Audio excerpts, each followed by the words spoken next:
Welcome to Fantasy Football Aces. It's your boy William Wolf. I'm back. Today, we're going to review this $2,000 salary cap draft that just launched. Let me make sure that I'm online though before we continue. But yeah, we live. So, not gonna waste any time, guys. We're gonna get straight into this. So the $2,000 draft was this past Saturday. So I didn't get everybody I wanted in the draft, but I'm gonna go through everybody's team and we're gonna assess it. I'm going to give you my honest opinion about my own team, about others' teams, who I think can compete for the title this year, and just give you the whole rundown. This whole year, I'm going to do essentially a show about the Diamond League. It's a $2,000 buy-in, half point PPR. We do salary cap, which salary cap's phenomenal. If you're doing snakes for amateurs, bro. They need to switch all that best ball shit, all these big leagues, bro. They need to switch it to salary. Salary is where real true skill comes into play. You actually get who you want, and you have to allocate money to get the person you want, and you have to build a team based on a salary cap. I mean, it's like real GMing essentially. You know what I mean? You're in a snake draft. Yeah, sure. Like, in real life, they do essentially a snake as well, even though it's just 1 through 32 and then resets, but or whatever sport it is, and it's based upon how bad your team finishes. So in my opinion, if you're not doing salary cap, fucking up. I think dynasties are dope too though. So I would say if somebody's doing dynasty, it's essentially the same thing.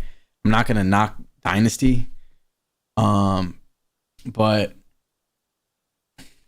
just face it, man. Salary cap's where the real pros play. And that's what we got here. $2,000 salary cap league, and what I mean by that is the buy-in is $2,000. It's half point PPR. We do a few different. Our setup here. You're gonna see my team: quarterback, 3 receivers, 2 running backs, tight end, flex, 6 bench, I believe. Yep.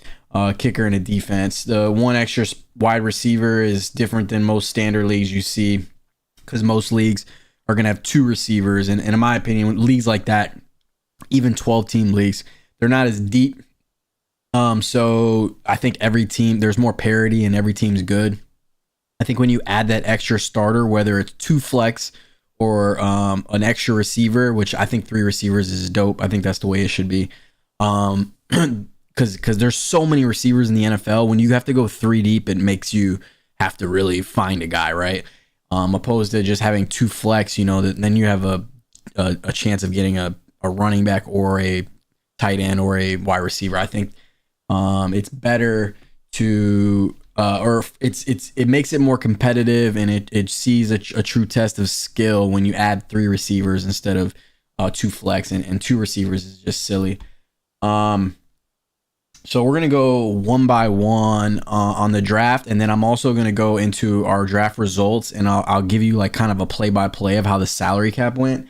Our salary is so unpredictable. It's so tough. Like I had a really good game plan, the same game plan I always have every year. And by the way, we do waiver budget as well. Everybody should be doing that too. FFA. We had a bozo waste already, $60, $70. But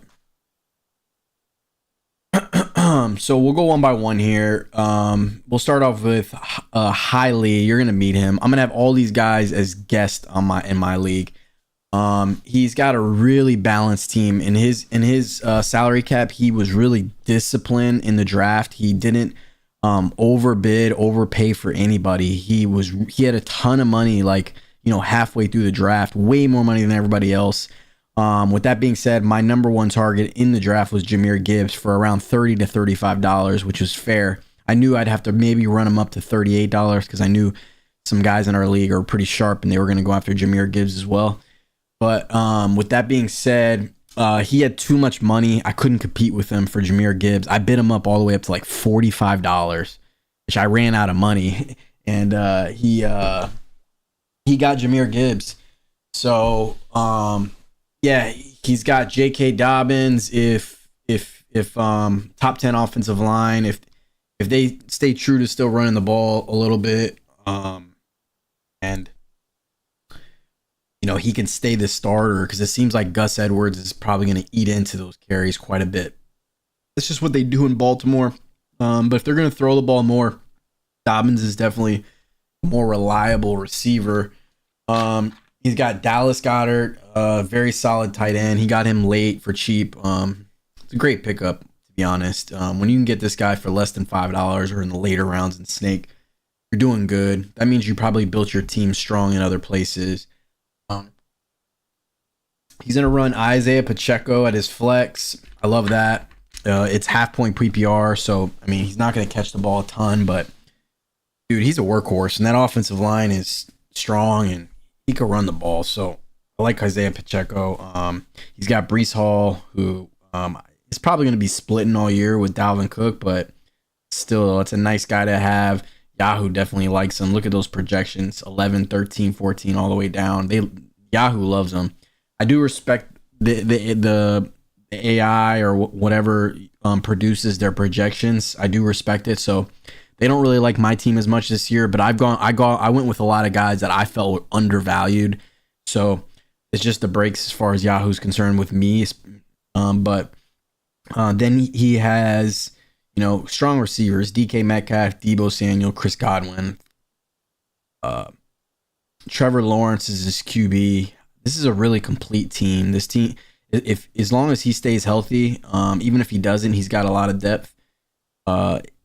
He's probably going to be a playoff team.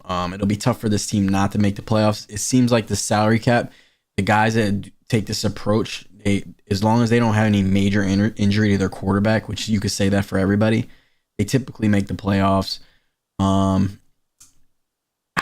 Chris Godwin, he's in a bad offense. I think he'll regress a little bit. Debo's got in an offense where a lot of mouths are going to have to be fed. DK Metcalf, I think he's going to have a big year. Trevor Lawrence, I think he's going to have a big year as well. So I like this guy's team a lot. I would mark him as a playoff team. Let's go to Bishop Sycamore. I don't even know how to say that, bro. This guy changes his name all the time. We call him Young Kicker. You'll meet him in the first week. He's going to be my first guest. He got Christian McCaffrey and Bijan Robinson. I know that in most people's eyes, they're going to see that and be like, wow, this guy can win the league. And, that's some people's opinion. Most of the people had Bijan and Christian both in their top 5 as far as fantasy goes, and especially for running backs. I had him outside of the top 10, so I don't really see his team the way other people do. But, I mean, Bijan and Christian, that's a really strong core. I think Najee Harris is a bum. I think Warren will take his place. I think his running backs overall are pretty good, but I don't like Najee Harris at all. I think Warren is going to really eat into that timeshare this year. I just don't think that's going to be a strong flex at all. Jared Judy, we see he has got the hamstring injury going on already. He's going to have to plug in Isaiah Hodgins. I don't like Michael Thomas. I'm not as high on Calvin Ridley as other people. Tua, he's got a lot of weapons, but, I mean, let's face it, he's probably one hit away from not being in the NFL anymore. So I think that's a risky little play. He's got nobody else really to back him up. Jeff Wilson Jr. is on the IR, as we found out today. I'm filming this today. I'm live, obviously. I think that you have a team that could possibly make the playoffs if Tua stays healthy and Tua has a big year.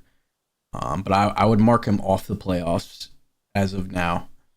Comeback Kid.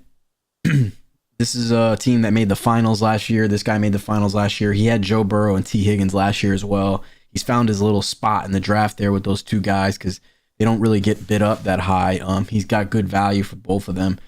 He paid, real money for Devontae Smith this year. I still imagine him having a better year than 1196 and 7 touchdowns this year. So I imagine he'll do well. Zay Flowers is a complete wild card. We don't know what's going to happen with that receiving core. I personally have my money on Bateman. Josh Jacobs, strong, but I think he'll regress. Damian Pierce, good RB2, but I think he'll regress. George Kittle, solid tight end. If you don't have Andrews or specifically Kelsey, it doesn't really matter. You're gonna have to take a gamble, and George Kittle is one of the guys you want to take a gamble on for sure. Purdy seemed to like to throw it to him last year. Purdy's a starter. Flex, he's in trouble. He has Jonathan Taylor, who we know went on the pup. He took a gamble with him and Josh Jacobs because they both weren't committed at that time when he drafted them. But he got them both for value. We'll see what happens there. For now, he's going to have to throw in a shitty flex every week. I'm going to wait and see in this kind of patrol. I need to see what happens with Jonathan Taylor, so I can't say if he's going to make the playoffs or not. But he's got a decent team. There's no doubt about it. I'm not afraid of this team, though. That's for sure. The Criminals, they call this man Shane the Almanac. Now, him and we went crazy after Garrett Wilson. I'm going to give you a story about another guy that we went after when you see my team. He got DJ Moore for a pretty hefty price. He got Jalen Waddle for a fair price. He got Kenneth Walker for great value, $20-something. Travis Etienne for pretty good value, around $30. Darren Waller got bid up quite a bit, but I'd put him in the same category as Kittle and them. There's a chance he has a really good year. I think there's a chance that he doesn't have a good year. I believe his flex is weak. I think that in theory, he wants Montgomery to be his Jamal Williams of last year, and I don't really see that happening. So I think that he's not going to get that kind of production from there. He's going to really need his receivers and his 2 running backs to carry him. I don't really see a lot of depth. I know he likes all these guys as far as talent is concerned. Tank Dell, Chase Brown, Justine Ross. They got a lot of talent. They got high twitch, but they're just not guys that are high in the depth chart, unfortunately. I think that if one of his running backs gets hurt, he's going to be in a lot of trouble. I think that his quarterback, Kirk Cousins, is going to regress even further than he did last year. 29 touchdowns, 14 picks. It's not really that great. He definitely won't get 2 rushing touchdowns again. He needs Sam Howell to be a star this year, which I don't see happening. Both of these quarterbacks have bad offensive lines. I think that this team's going to miss the playoffs, and Shane's going to be pretty disappointed. He's one of the guys in our league that's pretty sharp. He definitely usually builds really good teams. I'm not saying this isn't a good team. I think he's really going to struggle at quarterback, and that's going to hurt him. I think Garrett Wilson might be the wide receiver 1 this year. I mean, all of wide receivers. I just think Aaron Rodgers and him, that connection is going to be unbelievable. I think that he's going to be feeding him a ton. We're in half-point PPR. I'd say he's going to have 10 receptions every week, probably 15 targets a week. He'll probably get like over 10 touchdowns, over 1,300 yards. He's going to be a monster this year. I'd say over 1,500 yards. So he could carry him. We'll see. I think between him and Allen, they'll be fighting for a playoff spot, essentially. You got Justin Field Christians. Justin Herbert, good quarterback, good offense, good offensive line, a lot of weapons. He should be fine. He's going to be healthy this year. Justin Jefferson, he's going to regress. I don't see 1,800 yards, 8 touchdowns. But he'll be good. He spent a big pick on him, obviously. The problem with this team is he's got Alexander Madison and TJ Hawkinson. So he's got 3 Vikings.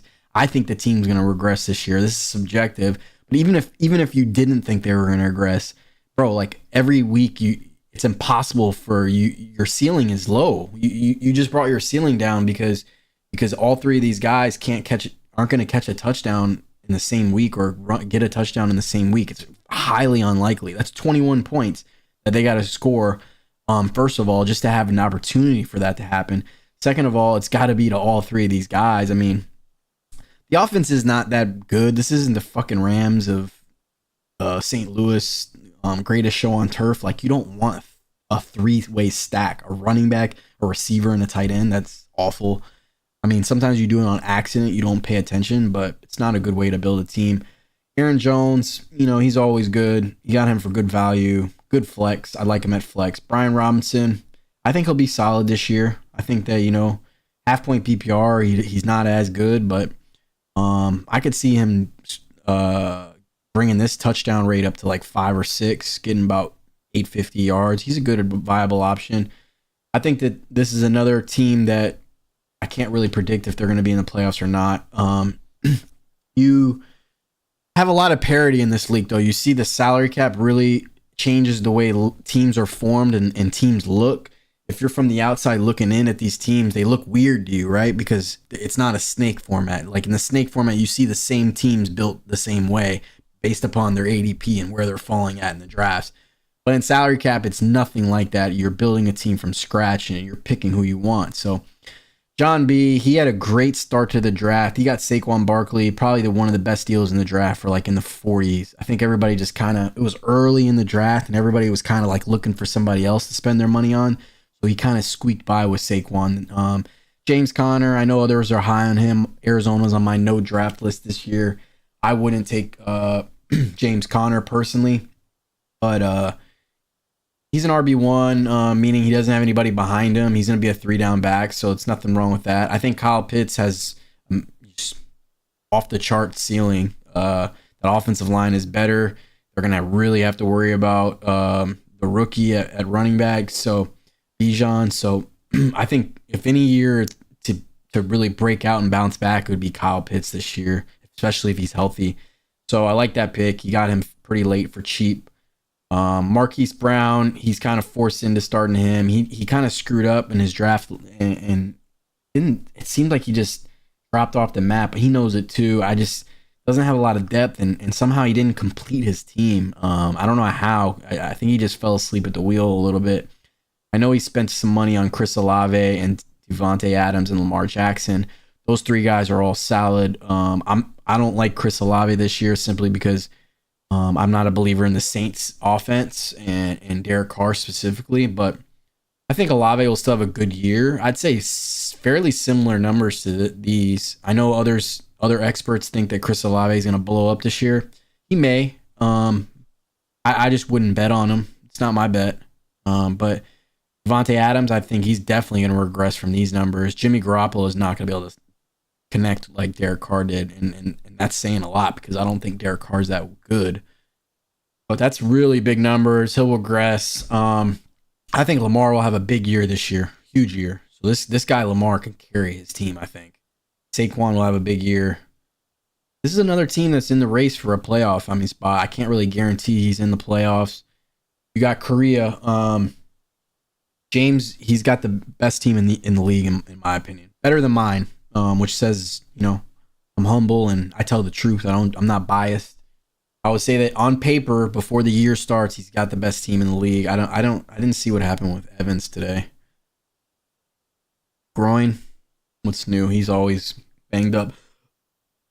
Well, he got Nick Chubb. Me and him went on a bidding war for him. Nick Chubb was my number one guy on my big board this year. Half point PPR. I think he's gonna have an enormous year. I believe that, there's nobody behind him on the depth chart anymore. I just think that he blows up this year. I think Nick Chubb is can't miss guy who's going to have probably the RB1, I'd say, between him or Pollard. You got Rachaad White for late. I love him in half point PPR. I don't think that there's anybody behind him on the depth chart. I just think that, I'm not... The Bucs were on my no draft list. I kind of just noticed that he has that stack of Mike Evans and White. That's not good. You don't want a receiver and a running back on the same team. It's just something you don't want. You can't maximize your points. Your ceiling comes down anytime you do that. It's not a good play. Pat F, we'll see. Not a fan of him personally. Pittsburgh's on my no draft list team, along with the Bucs. But, they say he's looking a lot better in camp. Looks like Pickett likes to throw it to him. He could have a good year. I'd put him a little tier below like Waller and Kittle, but that's just what you get out of tight end. 732 and 2 touchdowns. Let's make sure if that touchdown count is 5 or 6, that's a good year from tight end. Really what you want in fantasy. Bench is okay. You got Terry McLaurin who's hurt. I'd say he'd slide into over none of these receivers, so he's just depth.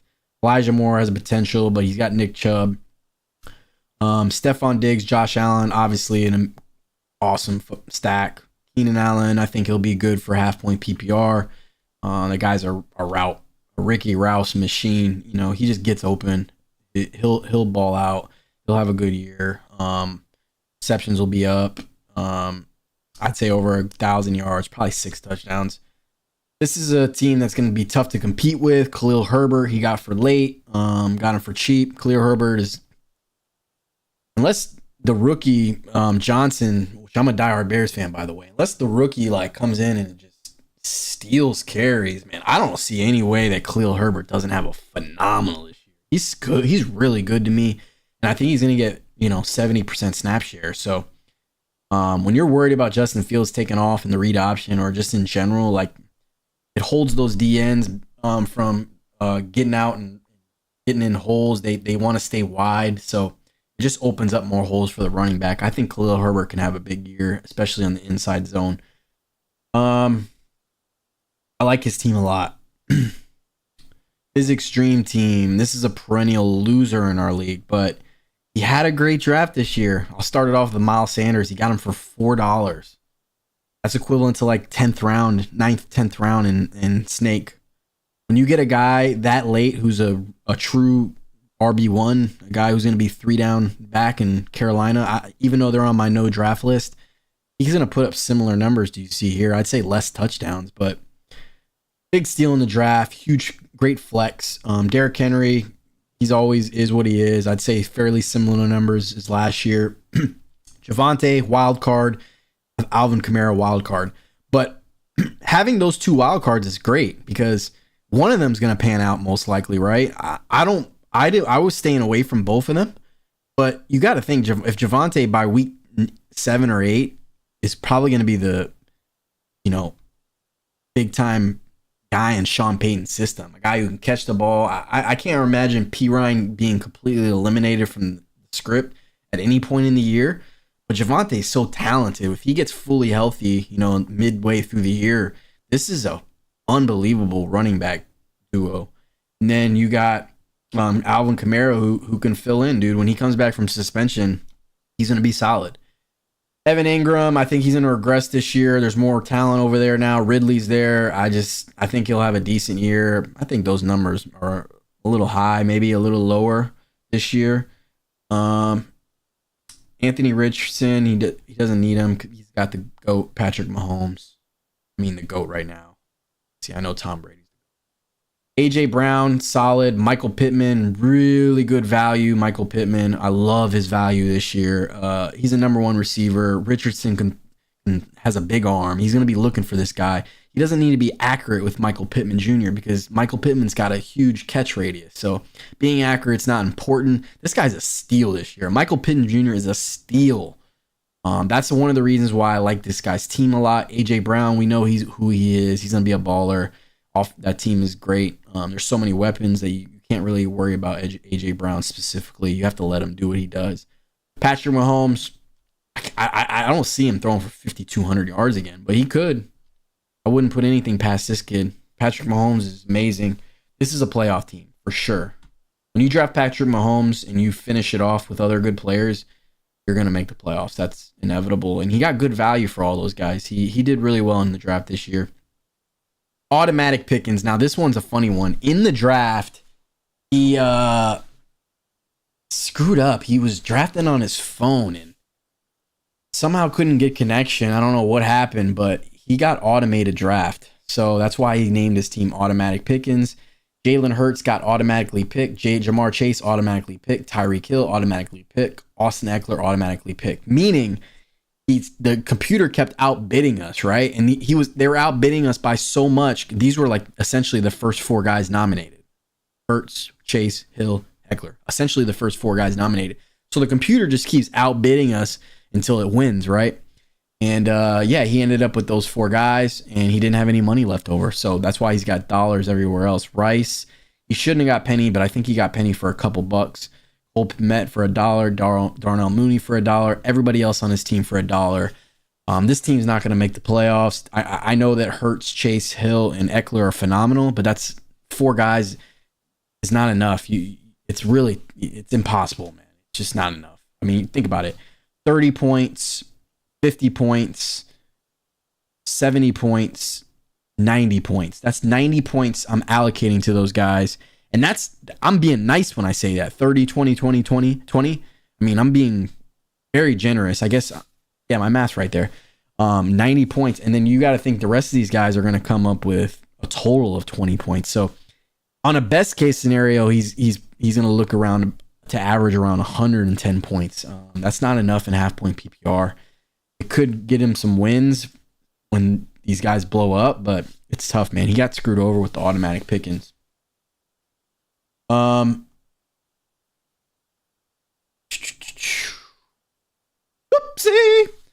Alex Matos. I don't know if you'll meet him. I don't know if he'll end up being a guest, but known him since high school. Competitive.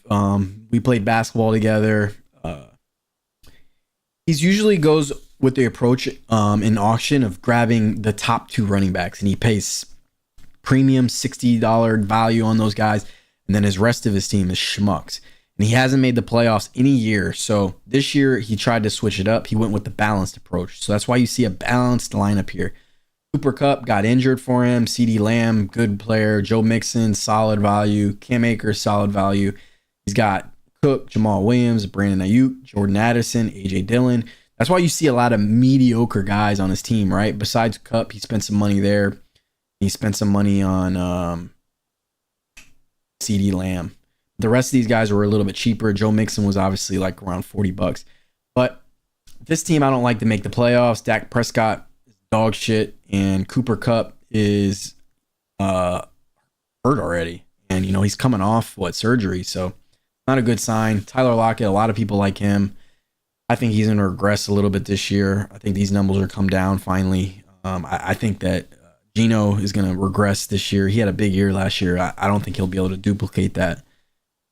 Mike Williams, I believe Quentin Johnston's gonna take a lot of his PT, and especially if he can't stay healthy. I don't think this team makes the playoffs. Fantasy Football Aces. Welcome to Fantasy Football Aces. That's me. Now, I had Jahmyr Gibbs as a must-draft player this year. He was supposed to be my RB2, but I could not get him. Got in a bidding war with my boy High. Didn't get him. I ended up getting James Cook for about $18. He was on my list still. Tony Pollard, I went after him hard. Spent $60 on him. That's a lot in salary cap, but I think he's going to be the number 1 or 2 back in fantasy with Chubb. I got Mark Andrews. I went after Kelsey hard, but I got outbid. I'll show you those bids in a second. Ended up pivoting to Mark Andrews for $25. I got DeAndre Hopkins for $11. I was really wanting, in a spot like this where I had to overspend on certain things, I wanted DK Metcalf here, but DeAndre Hopkins will suffice. I kind of figured the way I was drafting, the way I was building my teams, that Sky Moore was going to end up being my number 2 receiver. I know it looks really weak on paper, and that's what people will look at this team, and they'll be like, this team looks kind of soft. Sky Moore, in my opinion, is going to be over 1,000 yards, over 8 touchdowns this year. Juju Smith-Schuster and Hardman left the building. That's 1,300 yards that left the building, about 6 touchdowns. Sky Moore, from everything I'm hearing and you're seeing here in this report as well, he is going to be the wide receiver starting for this team. He's going to be the slot. He's going to be the X. He's going to be the Z. They're going to move him all around. He's been learning all the different positions. Yahoo doesn't like him, but once he has a couple good games here to back-to-back, weak schedule, these first 3 games as far as defenses go, I predict these numbers are going to jump up to like over 10 projections. I think Sky Moore has a huge year. Love him this year. Like I said, Pat Mahomes threw for 5,000 yards last year. Where do you think those yards are going? Do the math. Yeah, give 1,500 to Travis Kelce. Then you got 3,500 left. Where's that going? It's going to go to Sky Moore, guys. When you have a quarterback and offensive line that's elite, invest in them, guys. Valdez-Scantling we already saw that he's not going to do anything. Mark him down for 600 yards, so that's 2,000 gone. Now you got 3,000 yards left between him, Kadarius Toney, and all their other different weapons, McKinnon, Pacheco, etc. Sky Moore is going to be Mark him down for 1,000 yards. It's going to happen this year. Take the over on any bet you want. I like it. Justin Fields, that's my MVP this year. I ended up way overspending on him. If I didn't have to overspend on him, I was supposed to get him for $15 or a 5th round pick, essentially 4th round pick and Snake. To give you a little bit of insight or for you to understand what happened with me with Fields, imagine me being forced to taking Justin Fields in the 2nd round. That's kind of what happened to me. I ended up paying $33 for him, way too much. I essentially paid real value for him because I believe Justin Fields is elite. I believe that he's going to be top 3 quarterback this year, possibly number 1. But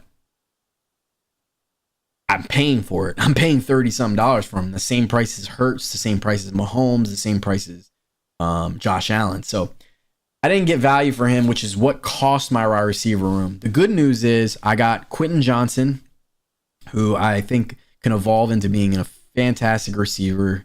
He's the number 1 rated receiver coming out of college this year. I got Jameson Williams. When he gets back from suspension, he's going to be a fucking monster. I love Jameson Williams this year. Runs a 4.2. This dude is twitchy as fuck, and he's in one of the best offenses in the NFL. One of the best offensive lines in the NFL. It's got a perfect offense for the way for his skill set too, because St. Brown's going to be running underneath. You're going to have to worry about Gibbs and Montgomery. And Jameson Williams is going to get loose. I can see lots of deep posts to him, lots of streaks, lots of 15-yard stops, 15-yard deep in routes. I think Jameson Williams will be unbelievable when he gets back. So I'll slide him in after week 6. I got a lot of young talent. Rashad Bateman, another 1st-round pick, runs 4.3. He'll be the X in Baltimore. He's the number 1 receiver on that team. Everybody else has kind of got Odell's kind of like a Z. They're going to move him around. Zay Flowers is their slot. Rashad Bateman's their true number 1 receiver in theory. So he just got to get healthy, and I believe he can break out this year. 1st-round pick. Sky Moore, 2nd-round pick. DeAndre Hopkins, I believe he still's got a lot of juice in the tank. He's the number 1 target there. I can see him having he played only half the year last year, guys. Double these, I think. Double this everywhere. Ryan Tannehill can get him the ball. They're going to have to worry about Derrick Henry. I got lucky. I drafted Raheem Mostert for cheap. We all know the Jeff Wilson news. This is your number 1 back here. He's going to be 3 down back. He was phenomenal when he was given that opportunity last year. Before they traded for Jeff Wilson and about midway through the year when this guy, he took over as the number 1 back, dude, he was producing. I got DeAndre Swift as well. I'm super high on him. He was actually going to be my flex if Raheem Mostert didn't get this fortune of luck. But DeAndre Swift is in one of the best offenses in the NFL, if not the best. I think it's the best. They have the best offensive line in the NFL.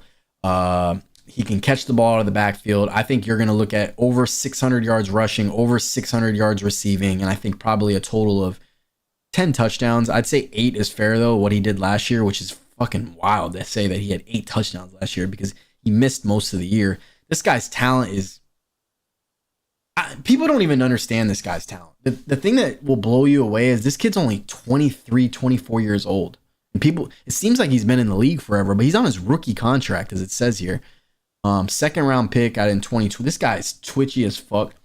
I just really like DeAndre Swift a lot, man. Between him, James Cook, and Pollard, I think my running back duo's ceiling is so high. I mean, people are staying away from Cook and DeAndre because they think DeAndre's in a timeshare. They're just worried about Damian Harris here, but they're in incredible offenses, and they're the RB1, so I'm really optimistic about them. Mark Andrews, more of a pass-heavy offense this year. I believe that he's the number 1 receiver on that team. I don't like Bateman and Andrews starting them at the same time, but ideally Jameson Williams and Quentin Johnson will be slid into this lineup eventually. As I said, Sky Moore and DeAndre, they're pretty much locked in. I really love Sky Moore this year. I know I'm in the minority, but I love him. I with Justin Fields, my ceiling is through the roof. Look at those rushing yards. That's going to be duplicated. This is a playoff team, sure. I am nice. Gary M. We went crazy for Travis Kelce. He ended up getting him. I didn't bid over $50. He got Ramondre Stevenson for great value. He paid, real value for St. Brown. But I don't know what happened to his draft after that. Like, he left. He made a rookie mistake. He's his first year in the draft. He took somebody else's place. Essentially, what happened to him is he had a fucking fantastic draft. Ramondre Stevenson, Travis Kelce, Amari Cooper, St. Brown. But then somehow he just left a ton of money out there. And all of a sudden you get late in the draft and he's got like $60 left and he's got nobody to spend it on. So he ends up getting Watson to stack with Amari. I don't hate that. I don't like Deshaun that much, but I don't hate that stack. He gets Kadarius Toney for, $8. I think he could be a superstar still. Kenneth Gainwell, he doesn't have any running back depth. That's his second running back.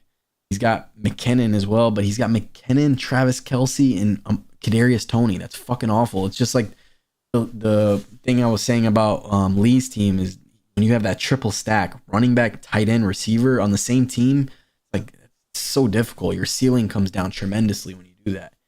Not a fan of Deontay Johnson, but he should get some more touchdowns this year at least.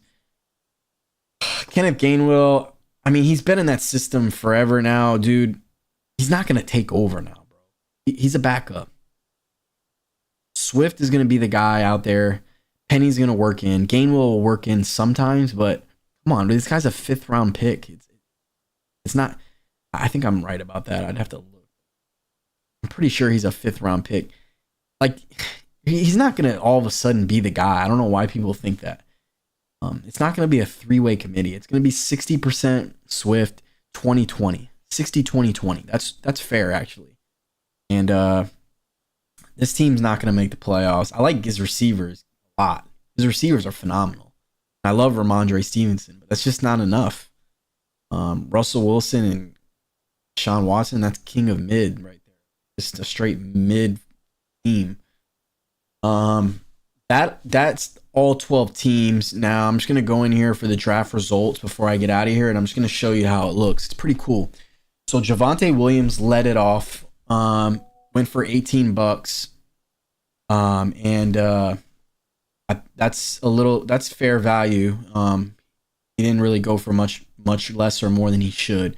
Justin Jefferson, a little bit too high, but 57 is kind of fair if you really prioritize receivers. Jamar Chase, great pick, good value. Actually, that was an automatic pick too. People fell back on Jamar Chase, I guess. Patrick Mahomes, great value, $32. Jalen Hurts, average, that's what he should be going for, 31. Automatic pickings, you see automatic pickings. This was drafted by the computer for all 4 of those guys. Cooper Kupp already injured, but that was pretty good pick for $46 if he can duplicate what he's done the last couple of years. Bijan, if you're not paying attention, that's equivalent to like a 2nd round pick in Snake. So that kind of tells you what the diamond feels about Bijan Robinson. And we're a sharp league. Our league is very sharp. So that's fair. Everybody else has got him as a 1st round guy. I've already told you he's not a 1st round pick this year. Not in his rookie year. You got to wait and see with that kind of player. I think he's going to be fucking fantastic. I think he could be an RB1 in fantasy. Top 12 for sure. But everybody's got him ranked top 5. That's not where he should be going. He shouldn't be a 1st round pick. You should be spending that on something that's more a for sure thing. Like, it blows my mind that somebody wouldn't want to take Nick Chubb over this guy. Like, are you brainwashed by experts? Like, that's the way I look at it. Or like, you got to be brainwashed. Like, there's no other way you would feel that way. Devontae Adams, I think that's a fair price for him. Travis Kelce, I went crazy for him with him. It was him and I bidding for Travis. He got him for 50. We'll skip a little bit. Christian McCaffrey was high. So he's got Christian and Bijan. He paid the premium for him, which in theory is the right thing to do. He's in theory the number 1 running back. Jonathan Taylor, see, I thought he paid more for him than this. 31's fair, even though it didn't work out for him in 4-game suspension. Considering the circumstances when he got him, 31 was a really fair deal for him. It was a good gamble. That's the reason why Comeback Kid has a pretty decent team, because he didn't spend a lot of money here. Smart. Saquon, best deal in the draft, in my opinion. That's a 2nd round pick in half-point PPR, $48, and he got him. He's a 1st round guy, so he got good value there. he didn't, you know,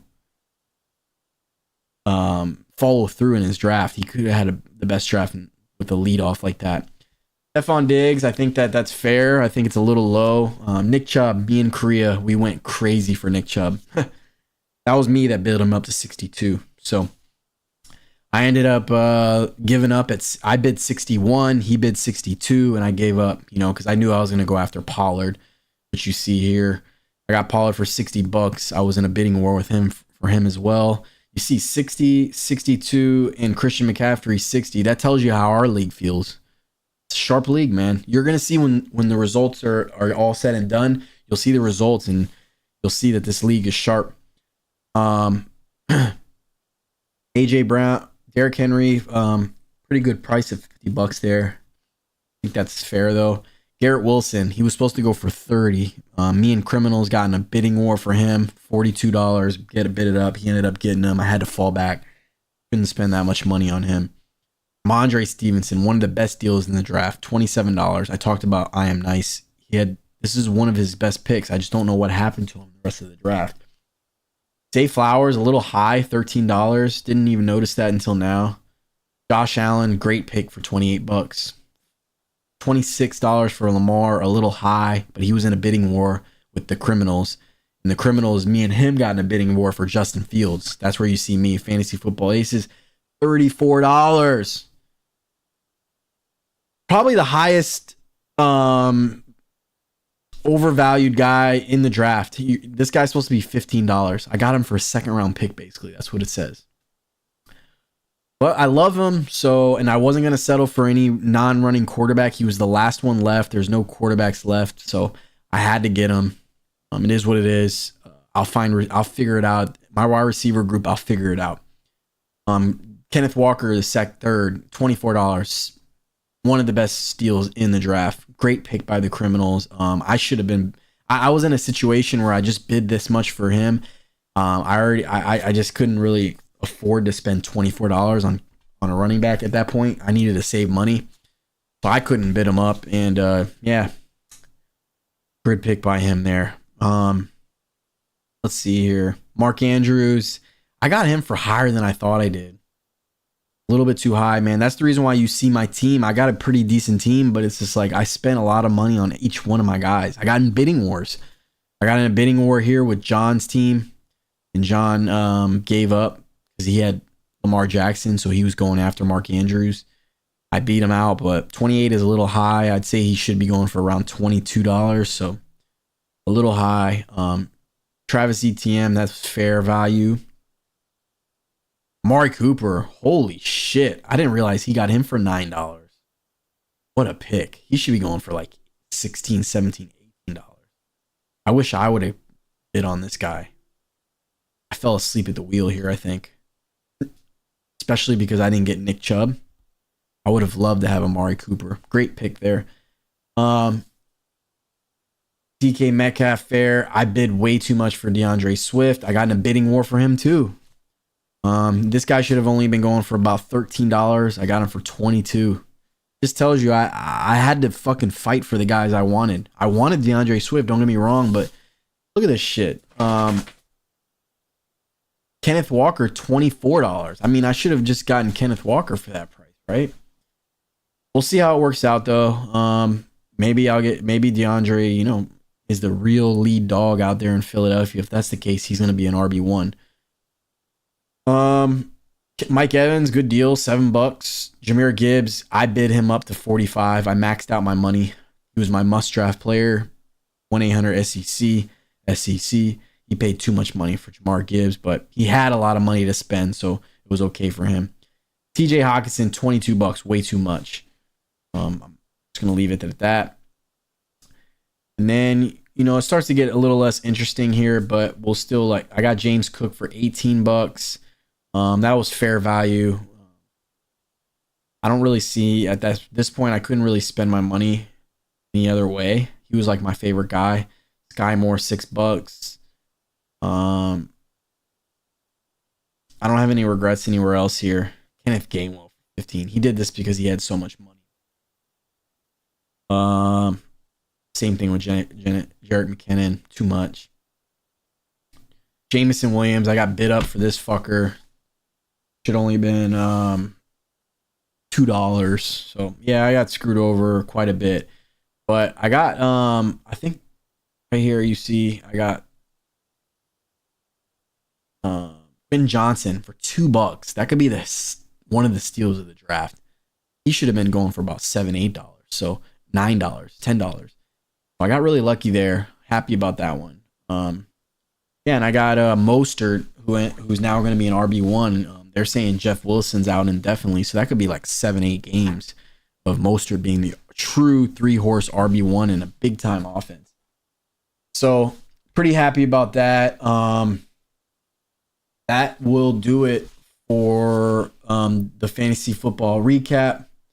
I hope y'all enjoyed. All year, I'm going to give you guys week by week update on this team. We're going to do waivers live on Tuesdays. We're going to do live on Thursday, start sit. Plus, we'll talk about the game that Thursday. We'll talk about betting on that game on Thursday. Sunday, we'll do the same thing. But week 1, I'm going to be in Chicago. I'm going to go watch my Bears play, and I'm going to go watch my boy Justin Fields play in the first week of the year against the Packers. I'm really excited for that. I'm going to try to do something live on Sunday, though, off my laptop. It won't be as high quality, but I'll still do it. I'll have my boy Kicker with me, who is the Bishop. So he'll be my first week guest. We'll just shoot the shit on the laptop. He'll sit next to me. We'll talk about fantasy football, the diamond, and we'll talk about the Sunday week ahead, our game against the Packers, and I'll give you my sharp pick of the year week for betting. I think that you guys are really going to enjoy following this league. It's super competitive, $2,000 buy-in. Everybody really fucking cares, which is, you would think so, right? For 2K buy-in. And we talk a lot of trash. We're not friendly. We get really pissed off at each other. I'll have a guest each week, which you'll meet all these guys personally, and you'll start to figure out which guy you're cheering for. Maybe you don't like me. You ain't going to cheer for me. That's fine. And you'll start to maybe cheer for one of these guys, and you're going to see the league develop all year. 17 weeks, 15 weeks in fantasy, 16 weeks in fantasy. And you'll see, which teams evolve into being the playoffs. You'll figure out like what happens with injuries, what happens with free agent waiver pickups. I got Deion Jackson for nothing over the weekend. Now he's going to be a starter because they put Jonathan Taylor on a pup list. So that was nice. Love my team this year. I would have liked to have Jahmyr Gibbs instead of James Cook, and I would have liked to have another receiver in this room somewhere. But with Jamison Williams and Quinn Johnson, I'm still super optimistic about this wide receiver group, and I'm a big believer in Sky Moore over other people. Peace out, though, y'all.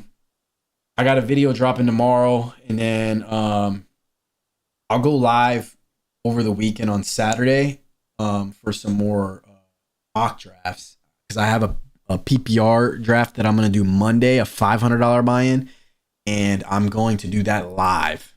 I'm going to have 2 drafts going at one time. One's with my cousin. It's a small league. And then the bigger one, $500 buy-in PPR league. I'm going to do that live. That's auction too. So you're getting a chance to see a live auction, which is going to be dope. Peace out though, y'all.